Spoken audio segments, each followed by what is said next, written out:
السلام علیکم۔ لوگ کہتے ہیں کہ بھائیوں میں دوریاں اور نفرتیں پیدا کرنے میں خاص کردار ان کی بیویوں کا ہوتا ہے، لیکن میرا ماننا ایسا ہے نہیں۔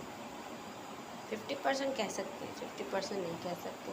پانچوں انگلیاں برابر نہیں ہوتی، سب ایک جیسی نہیں ہوتے، نہ بھابھی ہو سکتا ہے بھائی نہ چاہتے ہو بہنوں سے ملنا جلنا۔ بھابھیوں کا کیا قصور ہے بیچاریوں کا، وہ تو آتی ہیں دوسرے گھر سے، پرائے گھر سے، ان کی تو بیچاریاں تو خود اپنا گھر بار سب بھائیوں کو چھوڑ کے آتے ہیں، ان کا کیا قصور ہے؟ سارا قصور بھائیوں کا ہوتا ہے جو اپنی بہنوں کو چھوڑ دیتے ہیں، نہ ان سے حال احوال لیتے ہیں، نہ ان کو کال کرتے ہیں، خیر خیریت لیتے ہیں۔ ارے بھائی صرف بھائیوں کو ہم یہ کہتے ہیں صرف چلے جاؤ، 2 منٹ کے لیے چلے جاؤ، نہیں جا سکتے بھائی کال کر لو، ہفتے میں ایک دفعہ کر لو، مہینے میں کر لو، خیریت تو لے لو بہنوں کی۔